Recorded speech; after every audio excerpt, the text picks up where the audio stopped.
So if you're watching live, this is the part where we share the video. If you're watching this on the YouTube replay, you can hit the little like button and subscribe to our page. I think we're about 10 likes short of our goal of having 100, so that we can actually be youtube.com/BossHogLiberty.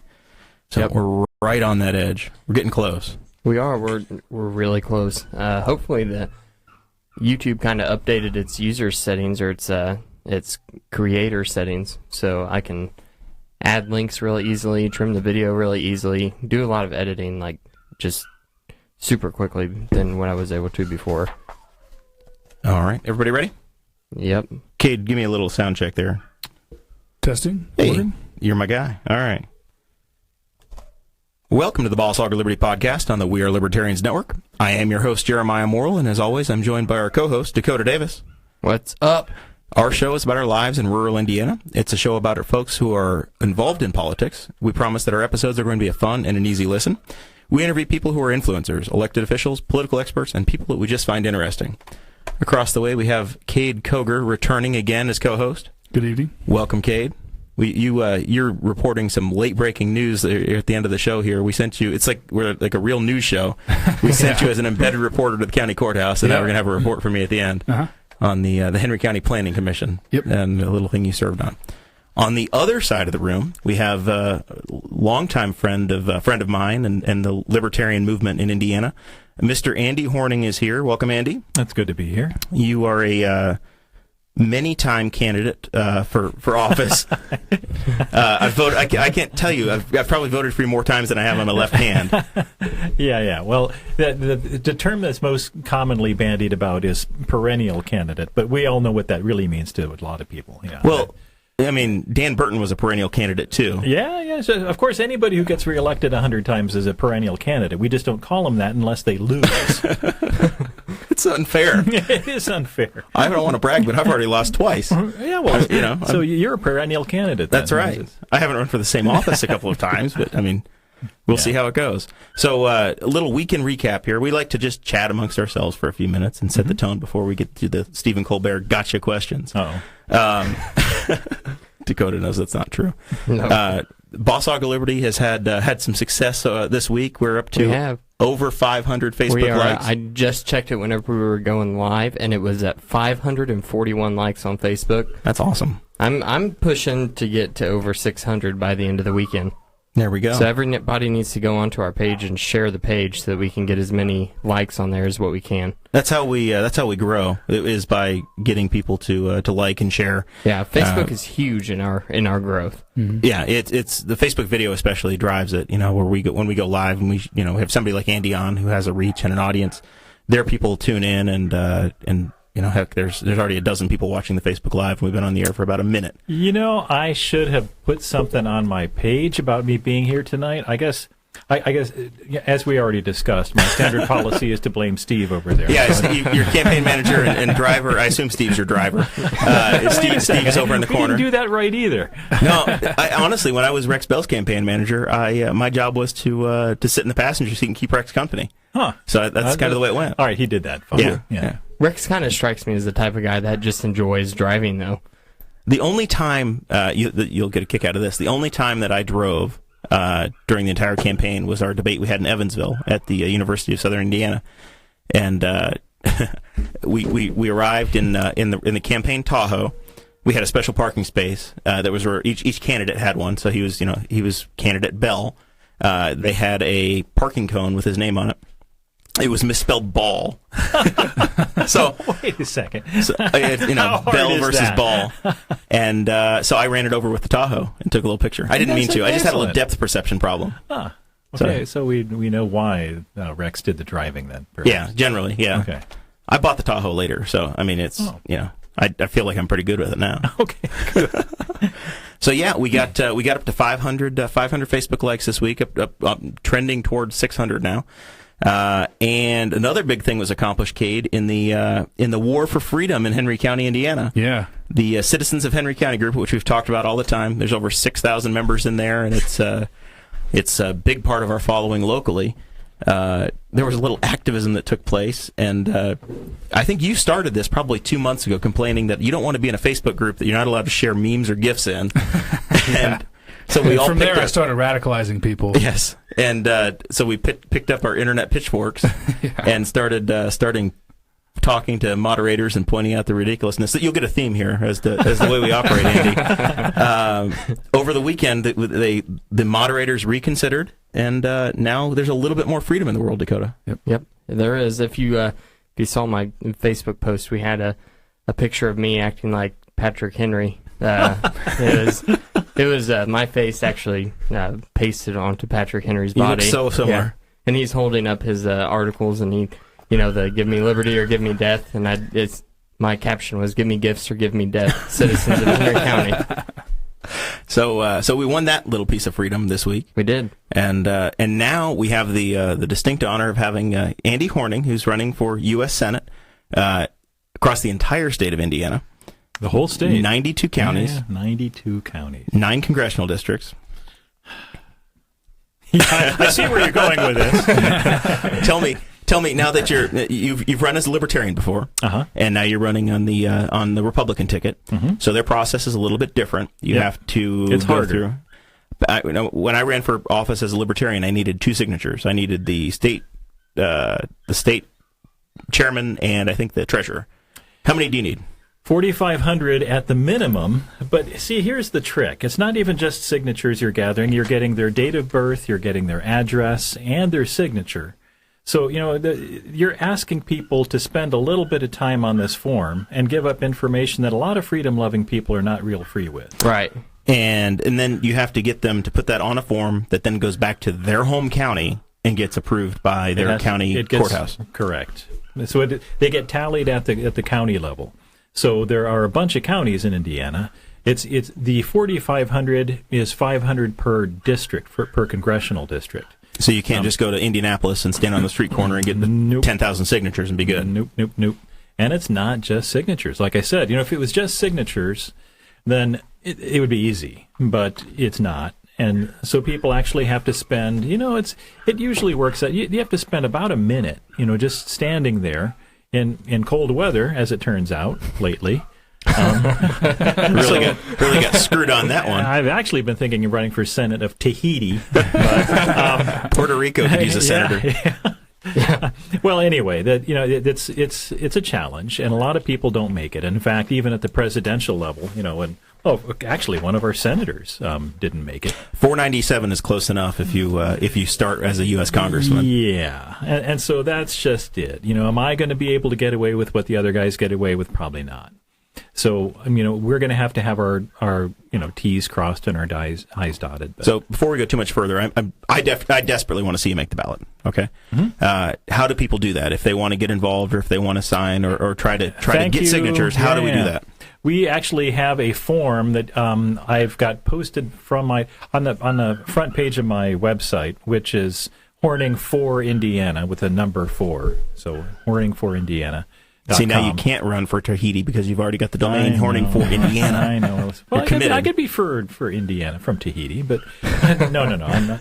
I'm a Hoosier, born and raised. So anyway, on that page, you've got a link that'll take you to a sign-up page. It just asks, what county are you in and how many signatures you think you can get, that kind of thing. But mostly it gets us in touch with the guy who's managing this process. And so Jamie Werner is the guy who's running this. He's doing a great job, but it is a big job. And so we need all the people we can get to help us with it because, at the 4,500, when I first heard this, some years ago, I thought, well, it doesn't seem so bad. But, actually trying to collect it is a different matter. And where you had Hillary and Obama fail to do it in Indiana, and you had a senator, who was a congressman before, fail to do it here in Indiana, it is tough. It's tough to do. So it's a significant hurdle, and I could use all the help I can get. Well, obviously, from the Libertarian side, we've always been pleading for easier ballot access across the board, and that applies for the Republican and Democrat parties as well, the major parties in Indiana. And I tried to take it to court. So I've tried to fight that fight for years and years and years. Yeah, so let's talk a little bit about your history for people that are just now tuning in and learning. We have listenership all over Indiana. We obviously have a strong focus in East Central Indiana, where Liberty views have been well received.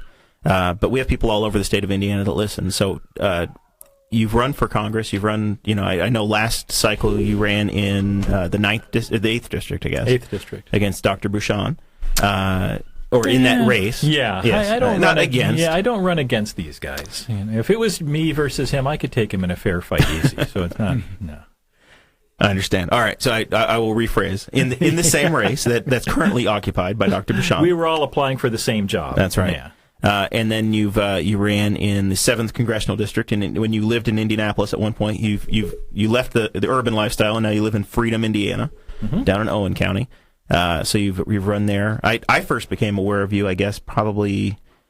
I would say it was a race for governor, and it was. Did you run twice for governor of Indiana? Yeah.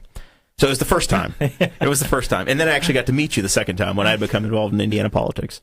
But I guess that was probably 12 or 14 years ago that you ran for governor the first time.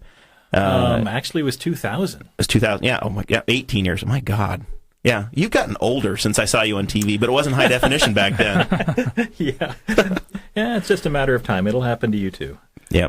Well, I understand. So it's happening now. We're going through wedding planning. I'm getting married in July, and I know. Yeah, everybody's as shocked as I am. So yeah, that's going to age me. No,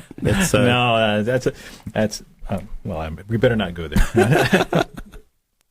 So tell me about the process. You as you've run these races before, what in the world got you thinking that you wanted to do this again? Because I know we've been through this is the last time, or this is, probably not running again. This is a difficult one for me to explain because I really do hate politics, and I get nervous speaking in front of groups of people. There's nothing about me really that's quite correct with politics. And yet, it always comes down to the same sort of thing. I see the slate of options that were presented, and everybody says this. Everybody says, well, you can always run for yourself if you don't like who's on the ballot. But how many people actually do that? And so when it comes to having a constitutional option, how many have there really been in Indiana for any level of public office? You just don't get that many people who just want to do the law as written, make things simple, make government go legit. It's a fairly simple thing that I'm asking for. I just want our government to be governed. So at the federal level, who are some examples of people that you think are doing it the right way? There are basically three. Out of 535, that's not too bad. Three. You got Thomas Massey, Justin Amash, and I think to a very large degree Rand Paul. So you basically, the best chances of you agreeing with somebody as a congressman is to be within 200 miles of your house, whether they're in southern Michigan or northern Kentucky. That's that seems to be. That's it. You have to be close by. So you will, if you are elected, you'll be like this little cluster. You'll be the uniter between Kentucky and Michigan. Yeah. And that's where I think, on one hand, we will have plenty to go out to lunch about it and discuss. On the other hand, there are an awful lot of people in Congress who are unfairly divided against themselves, where there really is a lot of common ground that nobody's really even touching. Because Democrats and Republicans all have their favorite parts of the Constitution. And, when I ran as a Libertarian, people were always asking, who would you caucus with if you got elected? And I've always thought that was a really dumb question. Because, we, liberty-minded people, constitutionalist-minded people, have we own the common ground. Right. And most people now agree with most of our issues. So in terms of ideology, we've kind of already won the argument, and it's really just a matter of getting people to vote the way they talk. So really, I would have more in common with more people in Washington, D.C.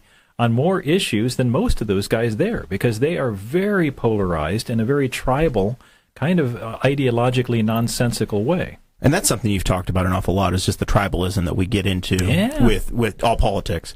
Because this guy has a D next to his name, I can't consider voting for him. It's all right or all wrong. Our guy is all right and your guy is all wrong. And that's nuts. That doesn't ever work out like that. And when you idolize somebody unfairly, you're setting yourself up for a fall. And when you demonize somebody unfairly, you're losing potential allies. So last night I looked, you retweeted something from Representative Massey, basically, and I assume this is your position as well, criticizing the fact that there was a federal tax cut last month, and now they're going to agree to just blindly increase spending. They're going to raise the debt ceiling or shut down the government in 30 hours from the time we're recording this. Yeah. I'm sure that by the time this podcast gets up and you're driving in your car on Saturday morning, we've magically found more money for the federal government and everything's still happening, and you can still go visit Mount Rushmore. The line is that the tax cut is going to increase growth, and that the growth is going to drive more tax revenue, and that somehow all of this will magically work out. And sort of that Laffer curve idea does have some merit to it, and at least in the short term, it might turn out kind of okay. But when people are talking about infrastructure, and making roads that work and bridges that work and all of that thing, we never think about the infrastructure of we actually have a continuum of economics and time that we can look at and see that bridges wear out over time. Money systems wear out over time. Political systems wear out over time. Human civilizations have a 100% failure rate, and it's always by the same sort of pattern. And if we don't get wise to that and see that we are on an unsustainable course, we have all kinds of, political infrastructure deteriorating under debt and under war and under all kinds of just, the usual things that take down a country. And you don't even have to look back to ancient Rome. You can look anywhere in the past 100 years. You have places all around the globe where they've done the same thing and it ended the same way. And when are we going to get that, it doesn't have to, we don't have to crash on our watch. We can fix this. And it's a fairly simple thing. If we just do the law, which was proven to work better than anything anybody else has ever tried, I'm okay with that. I don't like everything in the Constitution. I'm not okay with every single word of it. There's some stuff that's problematic, but it's an agreement. It's a deal. It's a compromise. If you'll agree to everything else, you'll accept the 16th Amendment as law? I'm okay with all of this stuff as written. 14th Amendment, 16th Amendment, whichever parts you find offensive. I'm okay with all of that if we just go legit. But the idea of suspending all of that and not having any sort of restraints on governing power and not having any restraints on the authority of government or the spending of government, it's not going to last much longer. Fair enough. So Dakota, you've put together a handful of different numbers and results for us. In your past runs, Andy, you ran, I guess in 2012, you did run for the Senate seat. You were on the stage. My parents, I think, were in the front row with you at the infamous... Say hi to them. That's right, Mom and Dad. Hi to the wife and kids at home. Oh, hi. The Scott Pruitt, the race car driver line. That one's for Zach Burcham, who's watching live. There's this race car driver, Scott Pruitt, ran the Indy 500. He did sports cars and all that, and every time he'd get interviewed, he'd wave and hi to the wife and kids at home.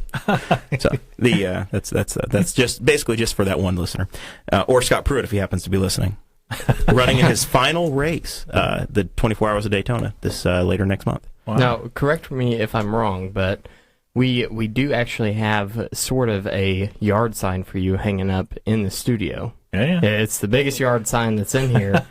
And it's an Andy Horning drawing. It's by his right hand or left hand. That was my right hand. The good one. Yeah. I'll have to post a picture of it whenever we post the link to this to this episode. But it's actually right behind Kade, and it's a picture of the Statue of Liberty holding up by the tails a donkey and an elephant, and it says, "Isn't it about time to vote Libertarian?" That's pretty good. That's actually like my favorite. It's my favorite yard sign that's hanging up in here because it's just dangerous pop art. It's original. Yeah.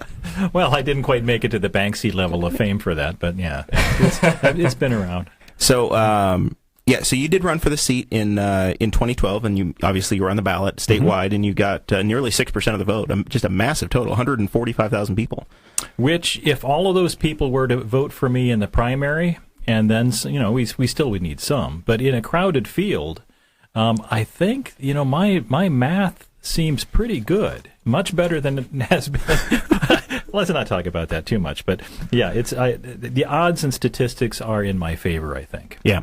So in this, I guess there's another big announcement as well. Americans for Prosperity is hosting a debate, and I believe that I read that you are going to be included in that. I will. So Justin Stevens is with that group, and he sat in this chair probably 2 months ago and appeared with us and talked about a number of different things. So you and the entire field are going to be included in a debate. Is it going to be at WIBC or 93.1? I think I read that. Be prepared. I think you're going on the radio. Okay, I can do that. So that's coming up, and you've got there are, I guess, 3 very well-financed candidates in the race, and then a couple of others as well, right? And then and then a couple others. We're talking decimal place differences. Yeah, we've been interviewing candidates in a series on the 6th congressional district, because that's what we're in, and Representative Messer is trying to move up. So we had a field of about 5 people running in that race. Very early on, we had Jonathan Lamb on, who I think you've met, and Jonathan called Greg Pence the 900-pound gorilla, and we've called him that throughout the entire race. Yeah. Because and just his presence in the race has driven away all but 2 of the other candidates, because it's tough. When you're looking at somebody that potentially can raise the kind of money that they expect the vice president's brother to be able to raise, or 2 sitting members of Congress, it's a heavy lift. But that's what's so embarrassing about all of this. I mean, just looking at it from, maybe I can't extricate myself from my own perspective as a candidate and a liberty-loving guy and all of that, but at what point are we going to take accountability for the fact that this government is ours? We voted for it. We keep reelecting people. This 98% reelection rate of the U.S. House of Representatives in the last election, and yet people thought that this last election was this big revolution and that, we're voting in Donald Trump. What a statement that makes, that we're so different and things are going to change now. 98% of the U.S. House incumbents won again. And so what I guess compared to the approval rating of Congress, yes, which goes down into single kind of digits. funny. Yeah. Well, there was actually, as the approval rating went down, the reelection rate actually went up. And so what I find frustrating about all of this stuff is that we have some candidates who've already proven their bona fides when it comes to Republican policy. They've increased the size of government. They've increased, let's just look at it just numerically speaking. Since 2010, we've increased the debt, national debt, 50%. Yeah, we were about 10 or 12 trillion. Or wait, is it trillion? I don't even know the number. It's trillion. Yeah. Now. That's 12 zeros. Yeah, it's insane. That's a huge number. So when you're talking about increasing the national debt by that much, when you've got the keys to government, so I mean, just to kind of refresh where we are right now, you've got the president. We really kind of have the Supreme Court on our side. We've got both houses, and yet where have all of these promises gone? That the Republican Party says we're about this and this and this, and you have people like Obama who just used an executive order to say, well, constitutionally speaking, I'm going to nullify DOMA, and he did it. And so you've got the precedent is that you have presidents and congressmen and other people who nullify laws all the time. They nullify the Constitution all the time. Where are the Republicans in this? Right. When are they going to start living up to their rhetoric? The people who campaign about smaller government, less spending, reducing the national debt, it's kind of like we talk about it because we deal so much with local issues. Is our Indiana legislature that's passing all these additional regulations, these new laws, imposing new taxes, but they all campaign on the same promises of reducing taxes, reducing spending, letting people live their lives. And I think that people are starting to realize that's not what's happening whenever we elect Republicans. I keep hoping. Right, but, yeah. But the difference here really comes down to a pretty simple human phenomenon where you don't want to think that you're the one screwing up. Your neighbors are all stupid. I mean, right. All those people are making bad choices in the voting booth. They're electing the wrong people. I'm the only guy who's doing this right. So you're going to, make unfair, you're going to give passes to the people that you elected. And that's just human. It's a shame. It's a shame that going back to what I said before about idolizing some people and demonizing others, that's the same phenomenon of like idolatry and tribalism where your guy is good. Everybody else is bad. And that's, we don't see that phenomenon extrapolates out across the whole country into a really bad government right now. 435 congressional districts with a good guy. According to them, yeah. Well, or they get to draw their own districts, which is something that each state has to address on their own. We don't, that's not something we can do from the federal level. Well, let's just kind of, maybe I'm going to finally answer the question you asked before, about, why do I keep doing this? Why am I running again? And I'm looking at the slate of options on the Republican ticket, and nothing against them personally, because they've got supporters, and I don't want to say anything, negative about those people that, have their own opinions and such. But the slate of options are some very fine people who want to do more stuff with government, and they don't want to do the Constitution. They don't. And so, you've got the two front runners. Well, one of these is the Beat the Elite candidate who had a fundraiser in California with, I can't remember, it's $10,000 a plate or something like that. How much is an Andy Horning fundraiser? I'll take $1. So you're looking at, these guys who've been in the swamp. They have been the swamp.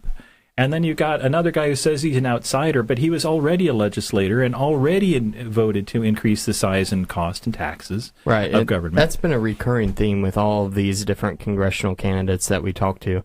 It's always, and I think it has a lot to do with Donald Trump being elected. It's always, political outsider. I'm a political outsider. I don't think I have ever billed myself that way, even though, I think right. Dang it!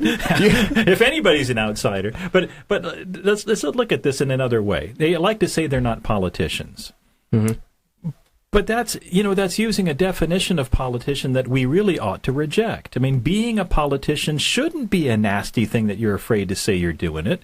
I would like to be a politician. I'm applying for a job to be a politician, and I want to make that label mean something good. Right. Exactly. I couldn't agree more with that. That's a great way to put it. And I would like to be an insider. Yeah. I mean, I'm applying. That's the other kind of ridiculous thing. What are you guys applying for? Yeah, are you actually applying for the job of a U.S. senator and saying that you're an outsider? No, just to get here. Just to get through the signatures, just to get all of this fundraising done, to be in a party of insiders. You have to navigate. And you've got to know a lot of insiders. And so as arguably one, I know I'm at least one of the two. There are two of us who I think are pretty close, being equal outsiders. But I know an awful lot of insiders. I've been around this enough that I'm not going to claim that I'm like this. You're not a novice. I'm not a novice. I'm not somebody who disclaims the idea of being a politician or being an insider. It's just we have to look these things in the face for what they are. There is corruption going on in this election. Most of the money that's going to be raised in this, and we're talking $100 million for this race, probably at least, it's going to be coming largely from outside the state of Indiana. And when you're looking to see what these people are expecting out of their investment, they're expecting to get their money back many times over. And, the facts seem to indicate that there isn't another investment you could make that's as good. I mean, you could buy Bitcoin when it was 30 cents, and it's still not going to be the same thing as, buying a congressman for $1 million. Because you get billions back. You get special contracts. Your life gets better.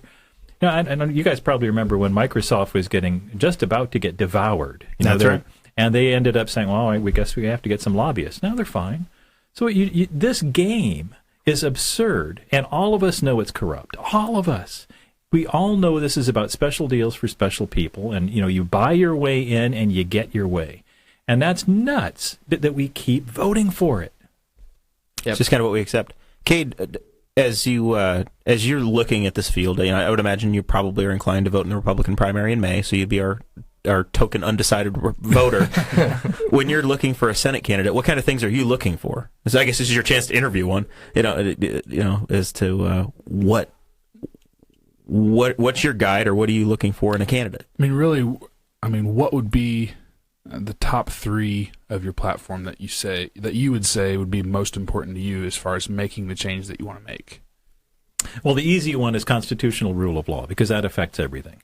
I'm the only one even putting that on the ballot. So the idea that we should be, one of the first things I would do would be, I've got a resolution written up. The Republican Liberty Caucus adopted it as part of their national platform a few years ago. So it's not something, this isn't just me. There are a lot of people who really want to just do the law, and they want politicians to keep their oath of office. I mean, all soldiers, all police officers, all politicians, all new citizens, they all swear to uphold and defend the Constitution against all enemies, both foreign and domestic. And the idea that we have domestic threats to our Constitution is something that I'm the only guy who's saying, let's just do this law. So now, that's what you're calling your reboot on your platform. Yeah, and yet on your WordPress site, wedeclare.wordpress.com, you're saying that the rule of law reboot is a resolution that's reaffirming that the U.S. Constitution is a civil law contract and is to be obeyed as written. Mm-hmm. And I think that's a great idea. In fact, as I was researching you, I started reading through all of these different points, and I was like, yeah, I like that. Oh, I like that too. Well, I'd like to take credit for all of that, but those things have been written down for a couple hundred years, mostly. Yeah. So the idea that the people who wrote these words, they were reading Cicero, and they were looking at historical precedents, and they were kind of reading their time and their circumstance. They just beat the global superpower, right? They were with practically no government. They were the Articles of Confederation were they failed. Yeah. And it really wasn't working as a federal government, and yet they still beat the global superpower, and they were still becoming quite a force economically speaking. They had kind of gone back to what you talked about earlier with civilizations have a 100% failure rate, and they were looking at that, and they were writing this document, how can we make sure that our civilization, our country that we are building does not have a failure rate. And that's the sustainable. They had this vision of sustainability through limitation of powers and separation of powers and opposition of powers. All of the stuff that we've turned against, when we're talking about like eliminating township governments and that kind of thing, we're talking about concentrating more power and more money into fewer hands. We're sending it up instead of sending it down. It's exactly. Yeah, that was. And that's always been disastrous. Like consolidating schools increased cost when they were promising it was going to decrease costs. And so every time we do that, we're missing the point. Even businesses do this. When you're talking about government power with guns and clubs and jails, it's worse. It's much worse. But even businesses understand that they get too big at a point, they have to divest businesses, they have to get back to their core competencies, they have to, they have to do things. Well, they just get too big to fail, and then the government can bail them out, right? That's how it works, isn't it? Well, it's supposed to work, is that if you screw up, you fail. Yeah. And hopefully you learn from that and you move on. And that was supposed to be the scientific design of government. I mean, remember, when these guys wrote the Constitution, I'm really getting far away from your question, but it's not unexpected. But I know. Anyway, the whole point here was that these guys were part of this explosion of science, and you had real scientists that were showing up to the Constitution Convention. So you had some serious thinkers that were talking about a sustainable form of government that was all about experimental units called states, where they have their own powers to do things. Yeah. Other states could look at and say, wow, Indiana's doing something interesting. Maybe we should try that. But now we have this federal government that says, no, you can't do that because we determine everything from central planners like, actually even China's not. China in the 1980s, they stopped being a socialist government. When they allowed personal property, they cut corporate tax rates 80%. They allowed people to actually keep the profits of their business. And you see what's happened to China ever since then. So you have these socialist, communist governments who wake up and say, this isn't going to work. We don't want to go the way of the USSR. We have to do something different. And what do? They essentially go back to what we're abandoning. Yeah. It seems like that's the trend within the global economy, the global governments, I guess. Mm-hmm. It seems like everybody else adopted these socialist policies way before the United States did, and now we've seen the Bernie Revolution. Well, yes and no. I mean, because actually socialism was born in the United States in its modern form. So, like even in Indiana, where we had the New Harmony, the Owenites, that was 1820 to 1827. And, of course, it failed very quickly, but people still saw that as an inspiring thing, and so you had people like Marx and Engels say, well, let's do that. Yeah.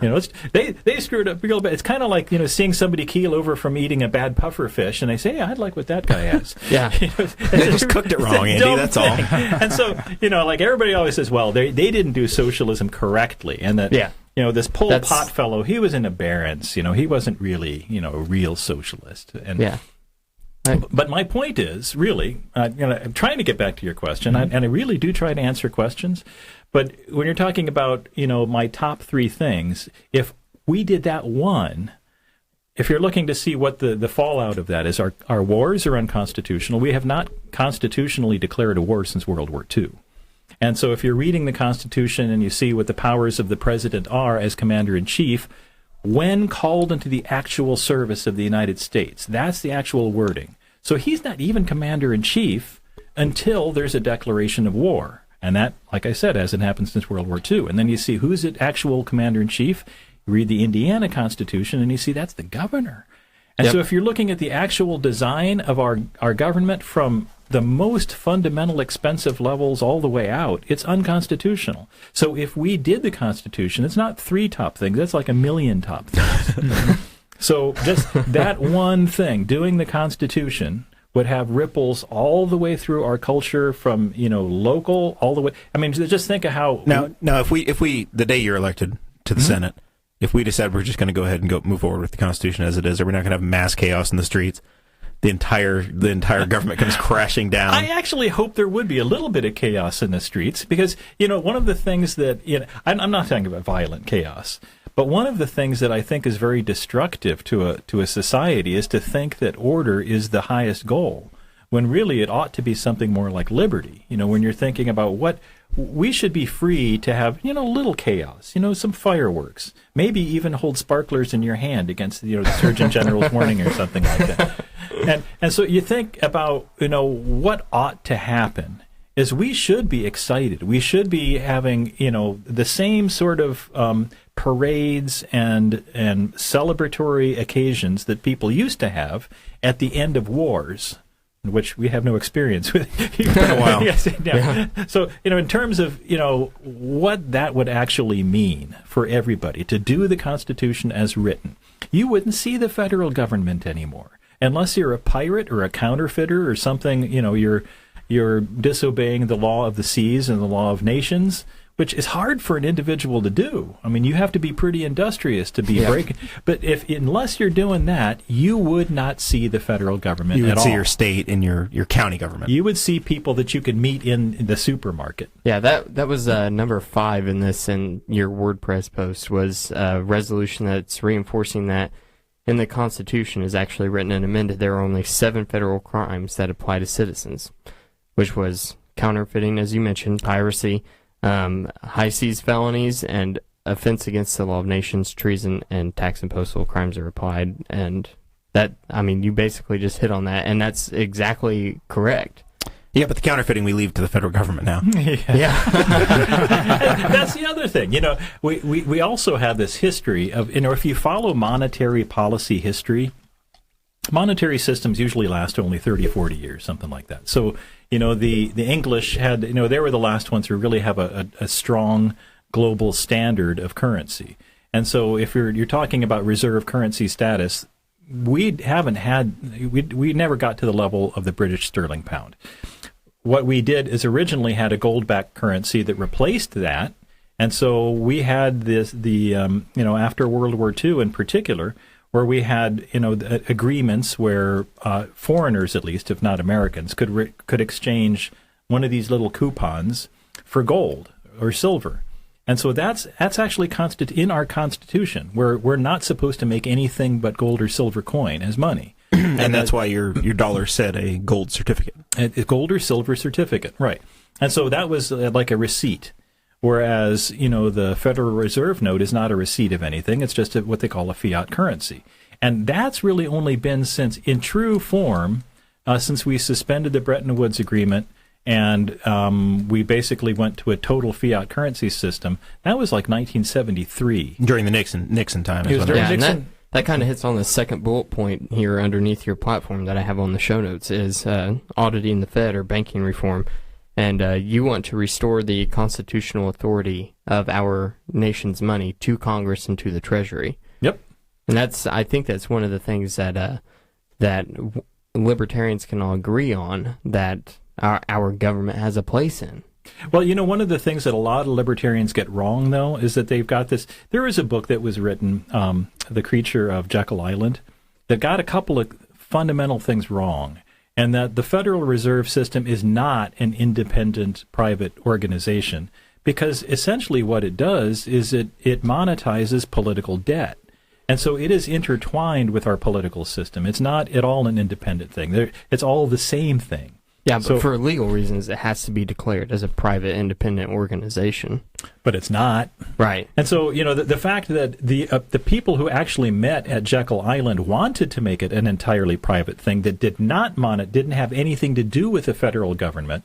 They were supposed to be just what they called the lender of last resort for banks. And so, kind of like what happened in the Panic of 1910, where bankers bailed themselves out, the Federal Reserve System that we think it's supposed to be a private organization, what that would have been would be a truly private organization that has nothing to do with issuing currency, has nothing to do with monetizing, the federal debt. It would have only that banking property of, we have a bunch of money if something really bad happens. Yes. And so it would be a pool of bankers who would bail each other out if bad things happened. So another major platform that you have on your website is talking about military reform. Mm-hmm. I would assume that you still have similar views as most libertarian candidates have on declaring wars and not occupying foreign nations for bases. I know we really shouldn't be. I mean, maybe peace is a bad idea. I don't know, but you're going to lose a lot of good 60s and 70s songs with that, Andy. Of Buffalo Springfield. But yeah, I guess I don't know what we're thinking as far as the whole idea of giving up liberty and security. And we know that's a dumb thing to do, but we've done it, and yet we say we're fighting for liberty. We say we're fighting for all the stuff we're not fighting for, and that we know that our government lies to us and has for a very long time. And if you're looking to see how even there are formal programs for lying to us, like Operation Mockingbird, where they had hired a whole bunch of people who were paid to lie to us professionally, and they did a good job. And so, this is one of those cases where you don't want a government that does a good job in some things like this. And we really want the normal incompetence that I expect from my government. I'd rather have that than have some of these. What do you think the best way to do that in our current situation is? I mean, we have spent decades upon decades becoming the police of the world, the people who are propping up all these different But are we even countries. that? Are we even that? What we really are is we are arms dealers. We arm and train everybody, our enemies and our friends. And so we give weapons to all sides, and we give... Let's just back up a minute. Lawrence of Arabia warned us about this 100 years ago. About getting involved movie, with. By the way, I think I saw it when I was like 3 or something, or 4 or 5 or something like that. But whenever it came out, I saw it, but I haven't seen it since, so I need to watch it. But reading what he wrote about the Saudis and about Wahhabism and what a dangerous sect. This little sect of people that started around the time of our founding fathers. When the Wahhab and the am I really rattling on about this stuff? No, you're fine. but anyway, when Representative Rakita's on, we expect similar stories from him. Yeah, don't expect that. So when these guys, they militarized a religion, and the Ottoman Empire tried to crush them, and they almost did.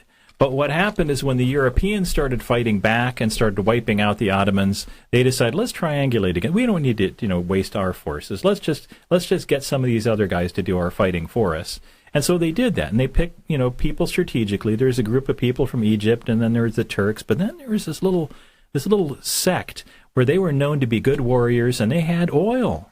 And so, they said, well, let's get these guys involved, and we revived this militarized cult of Wahhabism.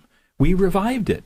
And then we signed agreements with them, after World War I, after World War II, and then with like the petrodollar system in 1973, we've allied ourselves to these people we've knitted ourselves to these people to such a degree that we just gave them the biggest refinery in Port Arthur, Texas, not too long ago.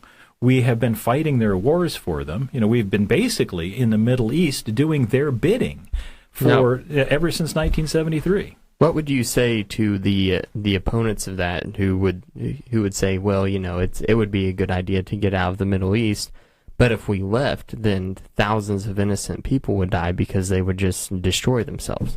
We have made a terrible mess, but we have not been a stabilizing force like we claim we have been. We have been exactly the opposite. If we were to just leave them the heck alone and stop giving them weapons and training and all of that stuff to fight each other. And because remember, like in Syria, we had our CIA-backed forces and our regular forces fighting each other. Yeah.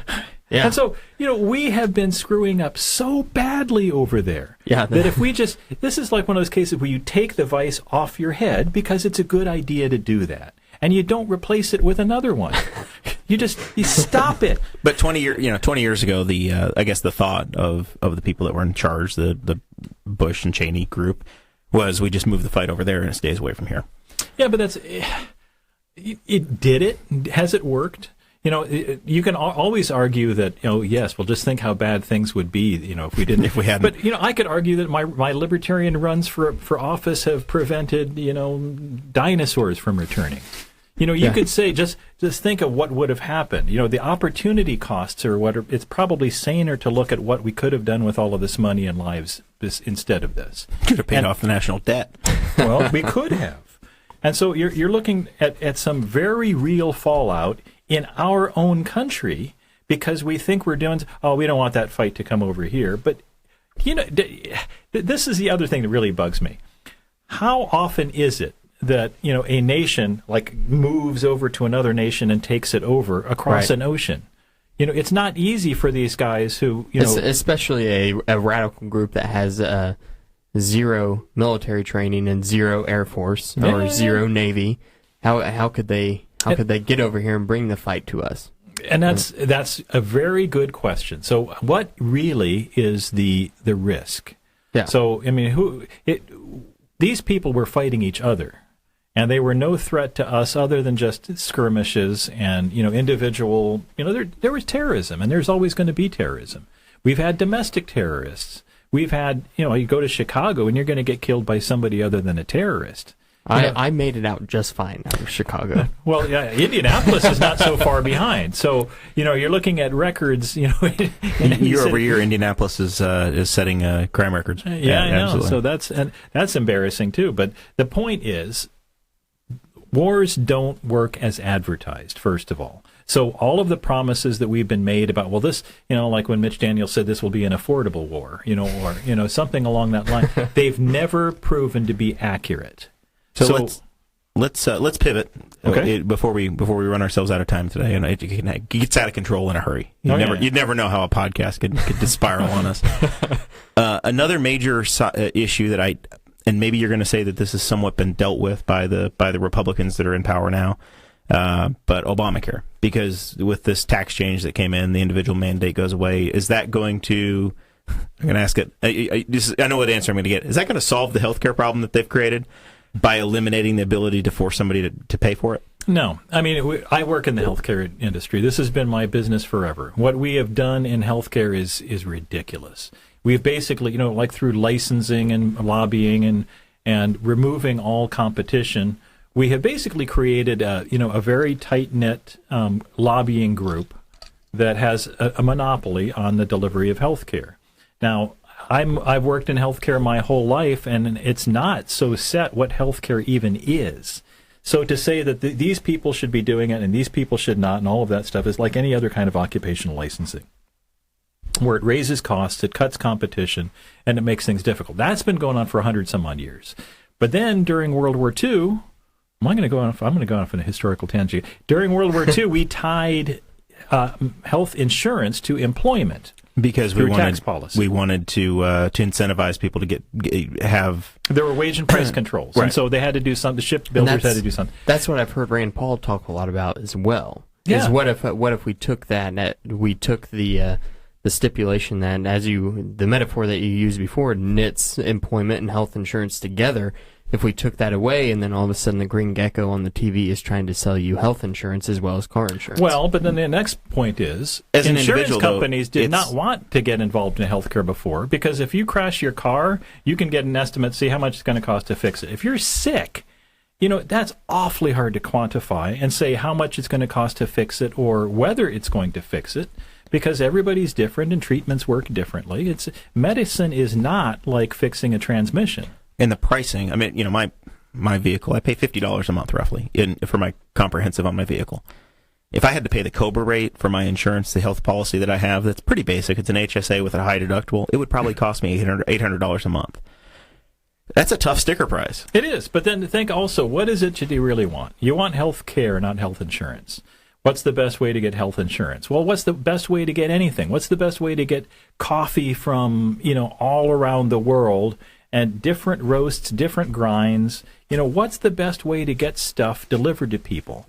And I think you could see real easily that competition, free market, that stuff works. It works great. Why don't we do that in healthcare? Because we've done everything but. So, kind of getting back to the history of this, when we tied the government to the hip of every doctor, it was with Medicare, and then further and going on with all this coding stuff where we go from ICD-9 to ICD-10, and now we have codes for spacecraft accidents.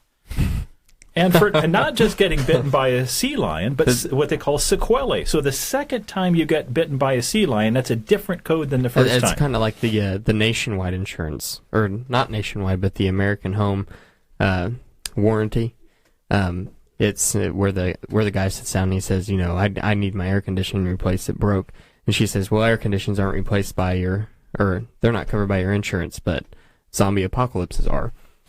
It's kind of the same situation. Yeah, well, anytime you get politicians involved in something, all power is for sale, all of it.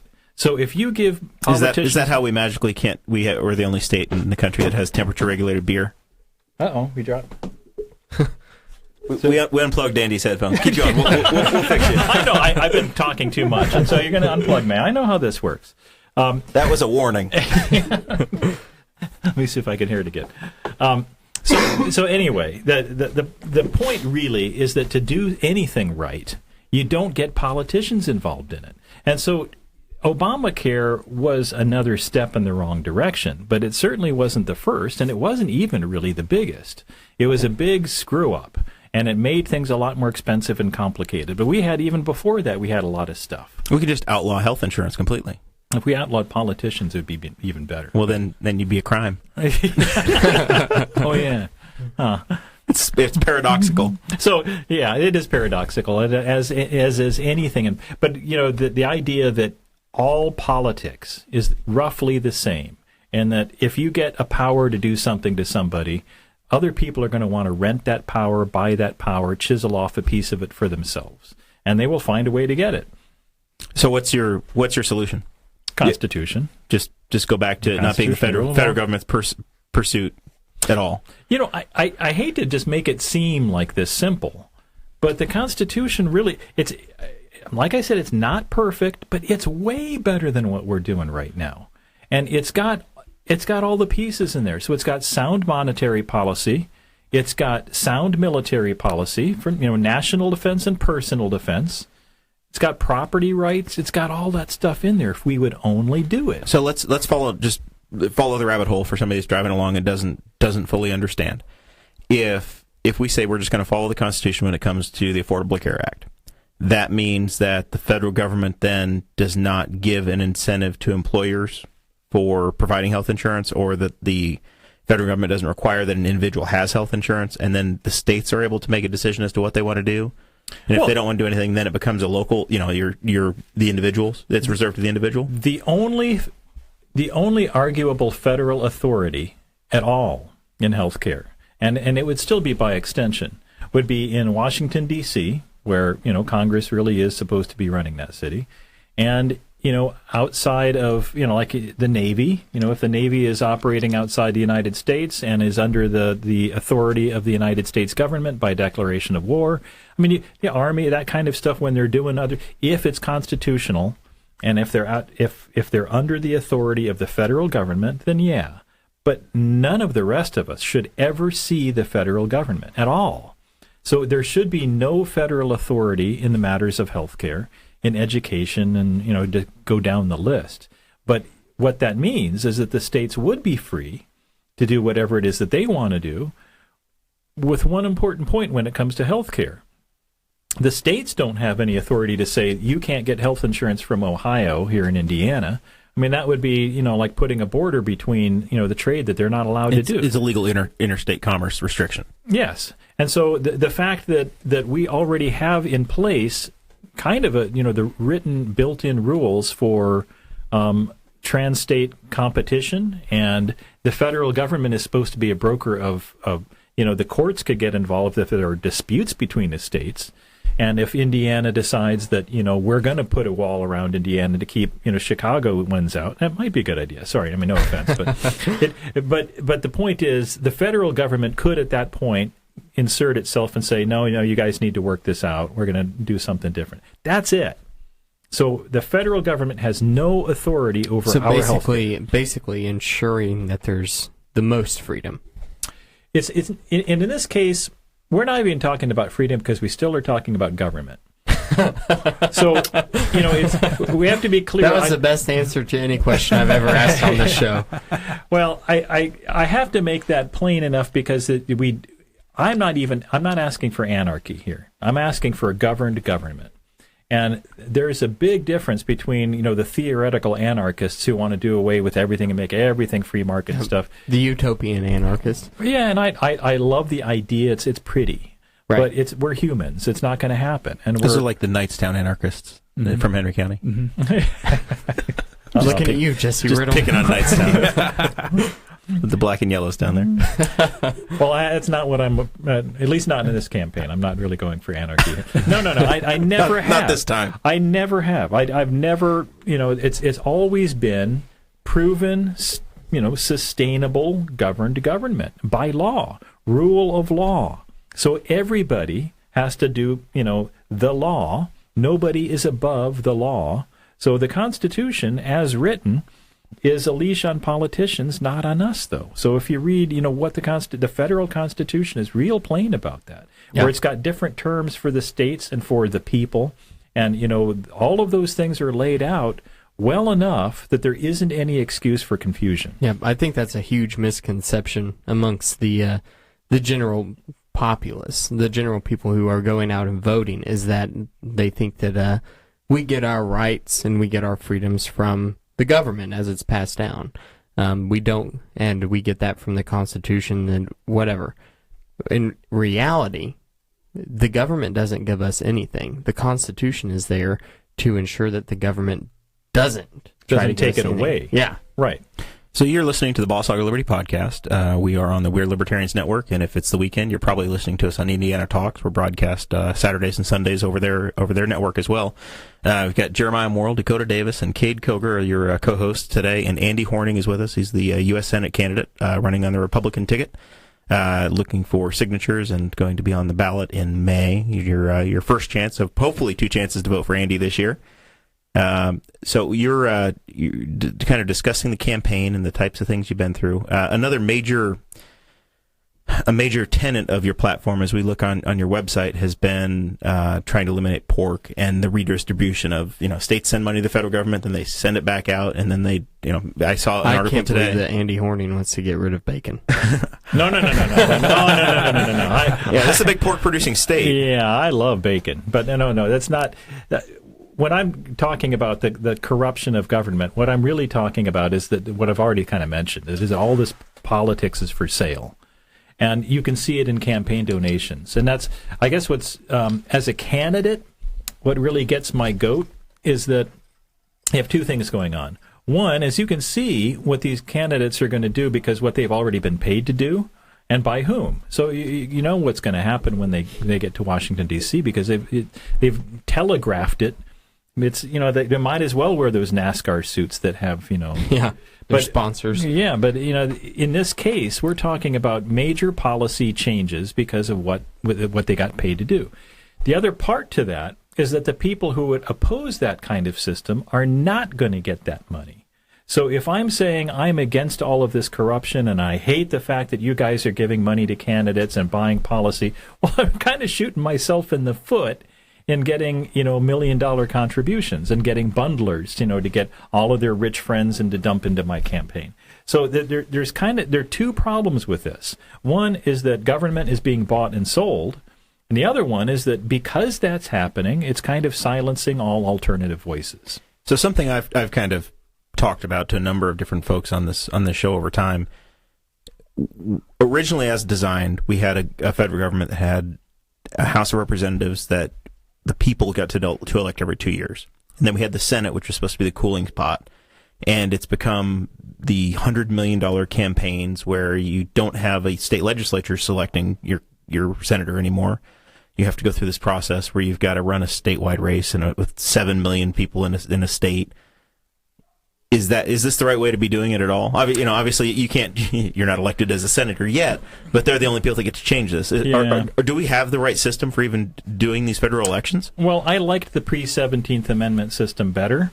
But I have to say that, when the 17th Amendment was written, it was already fairly corrupt, and the state legislatures were not really doing their job. They were holding up appointing senators at the time. And there was a lot of stuff going on at the state level because the states had more power, and so their power was all for sale, and they were corrupt as all get out. So I like the idea of senators being the representatives of states to the federal government and looking out for their state.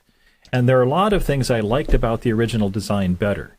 But I'm not one of those who think that it would be magical to just get rid of the 17th Amendment and go back to, legislatures appointing politicians, because at the heart of all of this, all of the troubles I've been talking about are ones we've chosen. We voted for this. We're where we are because this is where we went. And so to say that, this is just a procedural issue that can be dealt with a procedure, that misses the point that this is a heart issue. And that we need a change of heart and mind as a society if we want to fix the big problems of society. Because they really do come down to that. They come down to personal accountability for your choice. They come down to, selfishness. Whether in this whole game of robbing Peter to pay Paul, do you really see that you're Paul? Or are you imagining that you're Peter? Because that makes a big difference. And if politicians are telling you, no, you're Paul. You are really Paul. You're my Paul. You are my Paul. I'm going to give you so much. Then the real issue here is that we are getting lied to and believing the lies and then perpetuating the lies with our choices, and it's all based on heart problems. We're afraid, and so we want to beat up foreigners. We're jealous of our money, so I want you to pay for my health care and I want you to pay for my kids' schooling. All of that stuff is heart and mind. So we pick it. We continue to choose this over and over again. And you get a guy that's, Pete Vislowski's been serving since the 1970s. Is that the way this should be set up? Or is that a procedural thing? Should we say you're in Congress for 6 years, then you go get a job, hippie? Term limits are a good example of something that is a procedural fix that doesn't fix the heart problem. So we're not going to, until we elect people who would give us term limits, we're not even going to get term limits. And if we change our hearts and minds enough to vote for people who are going to give us term limits, well, we already made better choices. So it always comes back to the same thing. I am for term limits because I think we just need term limits. I think the power of incumbency, the power of government is too great. But really, what should be happening is that voters should be getting mad. They should vote like they're mad. They should vote the way they talk. But whenever we have voter turnout that's in the 30 percentile range, I don't mind the turnout. I don't mind that a lot of people stay home because they're probably not doing their homework. They're not. If you don't care, if you're not going to be diligent about this, if you're not going to apply at least the same rigor to hiring a congressman that you would to hiring a janitor, then I want you to stay home, frankly. And if you're going to be thinking about this and researching, you're starting to talk like a federalist and not a direct democracy kind of guy. I'm not well, we're not supposed to have a direct democracy, of course. Nope. And that's where it's upsetting to some people locally here when it comes to statue relocations. I understand. There's that biomass argument that the more people that say this, the more true it must be. Yep. It's just come on. That's not scientific. That's not logical, and it's demonstrably wrong. Gangs and mobs are not always right. I'm sorry. I'm just kind of taken aback here. It's how they got a monorail on The Simpsons. Yeah, I mean, he's just sitting here and he's talking, common sense stuff. It's kind of taken me aback. I don't know what to think about all this stuff about not having a democracy and things like that. That's really shaking me. I don't. Yeah, I can see you're really desperately shaken there. Yeah. I guess the bottom line of all of this is that I could say that I've got 3 top issues, and they can. I don't know, they can be war, whatever, but all of them have the same fundamental problem. And I'd rather just, instead of nibbling at the branches of all of these fast-growing issues, because there are always new issues coming up all the time, why not just strike at the root? And that's getting back to the federal constitution and the state constitutions. Governing our government. One final piece that's been in the news this last week or so, and the reason why the state is holding, not the state, why some of the Republicans have been holding up, and the Republicans, Democrats, I guess I should say together, have been holding up this continuing resolution to extend government is over DACA and over immigration and this big, the border wall and what's going to happen. What's the proper role of government in that? There was a guy that's been in the country for 31 years and he wasn't a dreamer. He missed the deadline by a year or two, so he got deported. This is another case where we're attacking and nibbling at these fast-growing branches, and there's so many problems that were created by a few simple fundamental screw-ups. First of all, we give freebies to people luring them in, so they get immunity, they get free health care, they get free schooling, they get all this stuff. They'd be fools not to come here from the places they come from in most cases.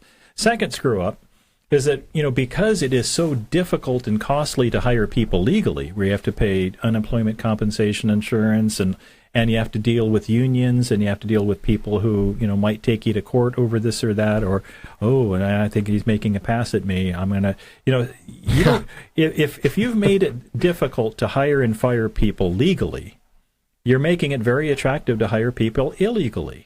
And so all of this stuff comes back to the same fundamental problem where we change our rules around. How does anybody know what the rules are going to be from one president to the next? And so when you're talking about these DACA, somebody's been here for 30 years. I hear all the talk where they say, he should have applied for citizenship a long time. But he was afraid he was going to get deported at any minute. He was afraid that the laws were going to change and that he was going to be out on his keister or something. And, who knows? But I understand why they would want to lay low and want to keep out of the eyes. You just want to stay off the radar. You want to stay off the radar because you don't know what's going to happen, because nobody knows what's going to happen. You can't predict. And so because we don't have stable laws, they can't predict what's going to happen. They're going to hide. And so look at all the problems we have created that make it very attractive for people to come here, aside from the fact that things like the war on drugs and the wars we're promoting in their countries are making their homes, what our president calls a poopy hole. So allegedly. Yeah, allegedly. So we have screwed up these people's countries. We really have. We've screwed them up. Our CIA operations where we're taking out a dictator and then putting another one back in, or we're running guns and we're running drugs and we're paying for CIA operations by selling drugs. All of that stuff has fallout to those people, and they're going to want to come here to get all of our free stuff, and they're going to get a job, and they're going to see more money here than they've ever seen in their whole life, and they're going to be able to send money back to their families. It works out great for them, and they're stupid not to come here. Yep, that's just took the words right out of my mouth. That's what I've always told people whenever we have this conversation about borders. And I come from the construction industry. So I've worked around a lot of immigrants that came from Central America, from Mexico, places like that. I thought he was going to say from Kentucky. I really did. No, I never worked with somebody from Kentucky. No. We don't deal with those people. I wouldn't stoop down to that level. No, but they are. They would be stupid to come here legally. I mean, with everything that the way it is, I mean, sometimes it can take up to 20 years just to get your citizenship here. I mean, well, with the recent tax changes, meaning that my youngest son is now not going to be, he's not going to be a tax deduction any longer. I've been thinking about maybe saying he's a Mexican, because just think of all the stuff you could get out of that. Then but that's the problem. Yep. I mean, do you see what the problem really is? That's kind of the thing that I've always talked about whenever I talk to anarchist people within the liberty movement, and they always want to talk about open borders. Well, government can't restrict people from moving freely. That works okay in a place where we aren't, spending money, giving away all this stuff. Like it's that works fine in a situation where it's a perfect world. It's just like we were talking about before with the anarchy utopia, the things that work good whenever people aren't actually human. Well, there's a lot to argue with any of that, but because facts kind of bear out the fact that we're really not losing money on these people, and that it really isn't a problem economically speaking that a lot of people make it out to be. But the fundamental issue is still the same. Is that if we're talking about building a wall because we have problems with illegal aliens, we're not looking at the problem that we created. That's not the root cause. That's exactly right. And that's why I always try to look for the root cause instead of, the symptoms of it. We're treating symptoms, but we never attack the disease.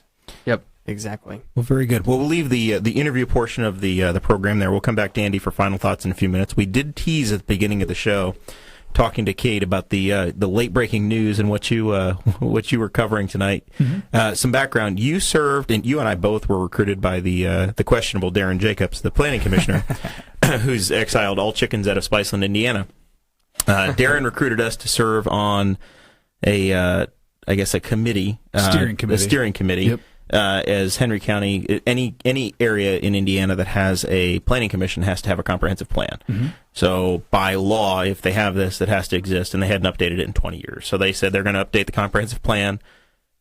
We were each recruited to be a part of the steering committee, so we attended a series of meetings, and today was the day that plan was rolled out to the planning commission. Planning commission, yeah. So tell me about the night. Did it get adopted? Where's it at? What's the story? So we opened up the night.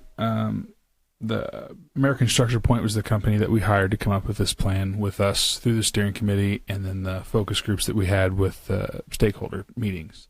After we came up with the plan over the last year and so many months, we came up with a final plan that they presented to the Planning Commission tonight.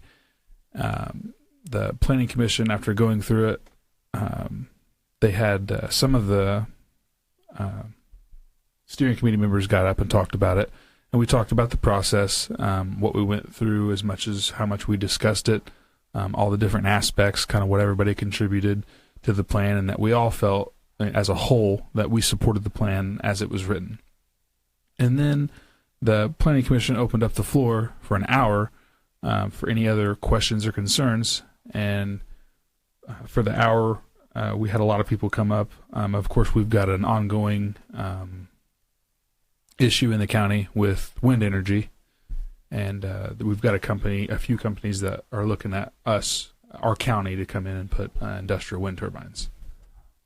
So it's been a kind of a hotbed issue. And, it's been the Henry County has turned into the Hatfields and McCoys over wind. It's really driven a wedge. Not really just a hotbed issue; it's been the issue. Yeah, it's taken over a lot of meetings, and we don't have Republicans and Democrats. We have pro-wind and anti-wind in the county at this point. It's stifled a lot of progress in the last year.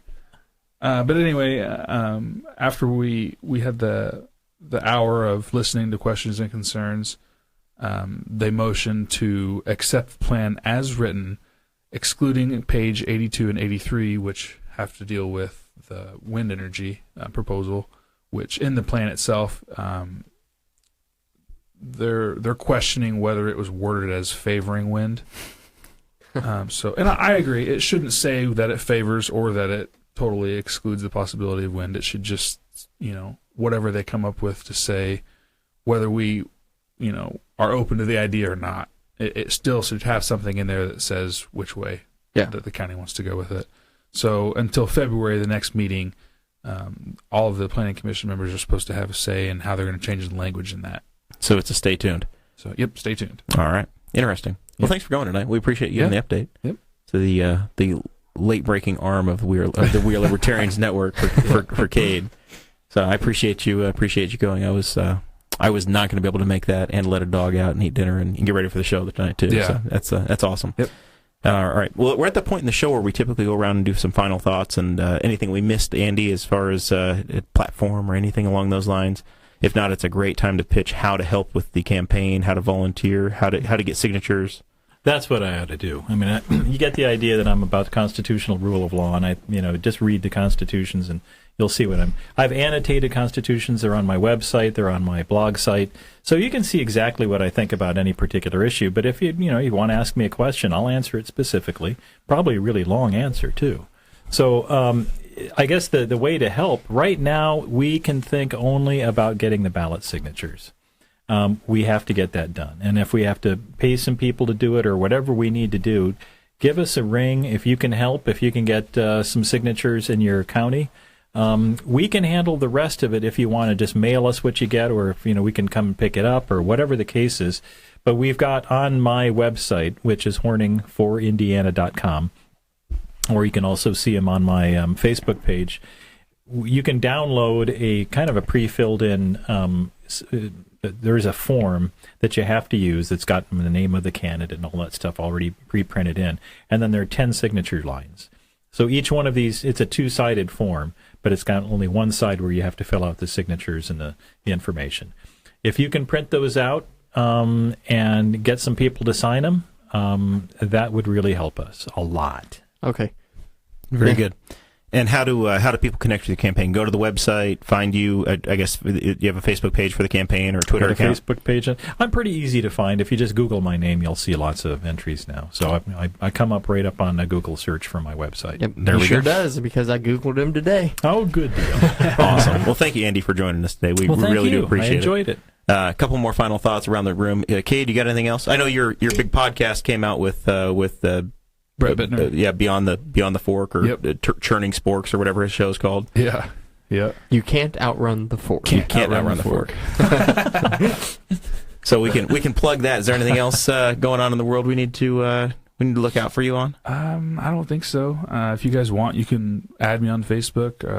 Follow me on Instagram @TheArmedFarmer. How about trying to buy some Advocare products from your wife? My wife. We sell Advocare stuff. So if you guys want any Spark or anything like that, we got you hooked up.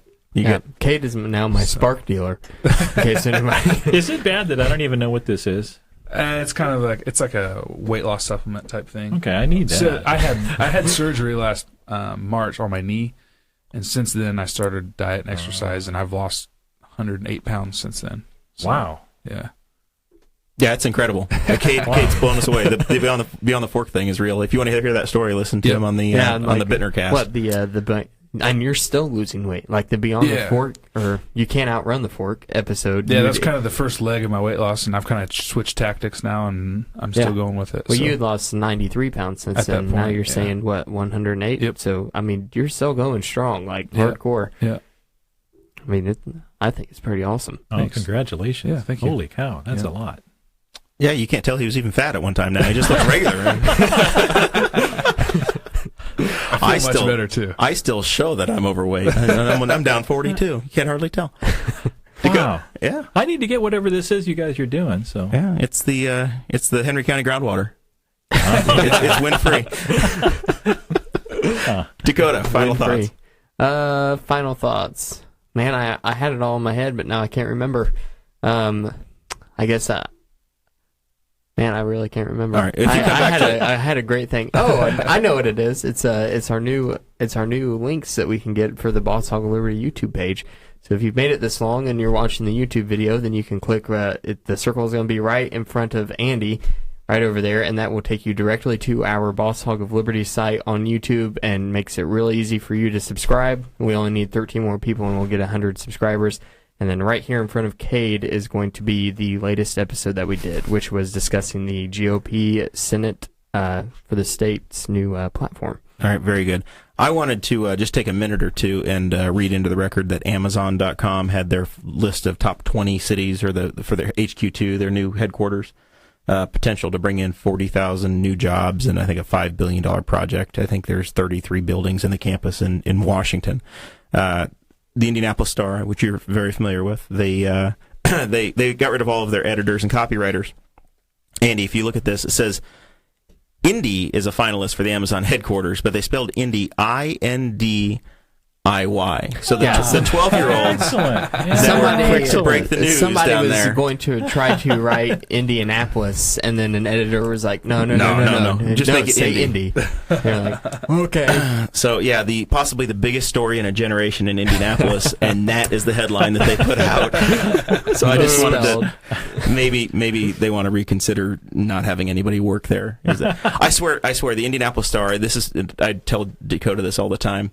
They literally read tweets. Whatever's on Facebook and Twitter, they just make it a news article now. If something's going on or if there's a meme that's popular, they literally have a 17-year-old that works there that takes it and prints it out, and they just print out Twitter for the internet. Good for that 17-year-old. He's getting some good work and life experience. Maybe he's going to get a good job at CNN someday. And someday maybe he'll learn how to spell Indy when you're working for the Indy Star.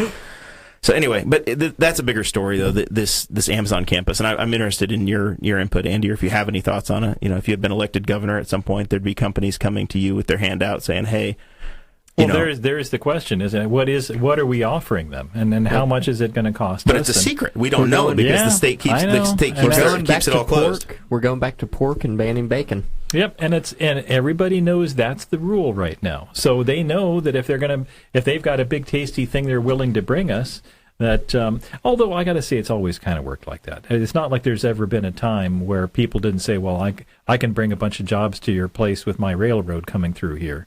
So it's not like it's brand new, but where the stakes are so much higher right now is that we used to small business is still the biggest generator of income and wealth at the individual level. So small businesses are still the thing you really want to stimulate.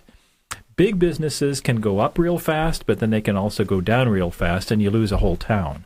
So it's dangerous. It's another one of those dangerous games we're playing with all of this. And at the same time, you feel almost derelict in your duty if you're Governor Holcomb, or if you're, where you've got, you're one of 20 now. How do you say no to 50,000 jobs and $5 billion in revenue? Well, it's not even just saying no to 50,000 jobs. It's saying that somebody's going to do it. Right. Somebody's going to do it. Why not us? Yeah. Wisconsin, and it's controversial, they gave out $4.3 billion in state incentives to attract Foxconn, which is 13,000 jobs. And so, if you look to see what the property tax rolls look like here in Indianapolis, where people are losing their houses all the time because they can't pay their taxes, you're seeing a hidden price to everything our government does. So when people are losing their businesses, losing their houses, losing everything they've got and ending up having to live off the state, it's one of those things we never think about that as being a cost of government operations, but we really ought to. Right. You never own your house. Never own your house. That's There's right. nothing you own that can't be taken away by government right now, and that's a shame. That's the I know Rex Bell got it from somebody else, but he always challenged people to say, name 3 things the government doesn't tax or regulate. Can't do it. Just, you can't get there. Black market. That's really it. But they're trying to regulate that. Yeah. They're just inefficient. So anyway, we appreciate everybody listening, following the podcast. The way we grow is by your subscriptions. Like us on Facebook, share. If you haven't yet, jump on that YouTube page and like us there. We are discussing the possibility of making some upgrades to the equipment around here. So if that's something you're interested in helping us out with, and you've listened this far, we know you're one of the hardcores. Send us a message, Dakota or myself, or direct message the page. Looking at the possibility of doing a Mevo camera, which will give us full high-definition video, and then continue to do the YouTube streams the way we are. Yep. We ran into a little issue a couple weeks ago where Facebook and YouTube were not playing nicely together, and you couldn't export YouTube, videos out of Facebook for a while.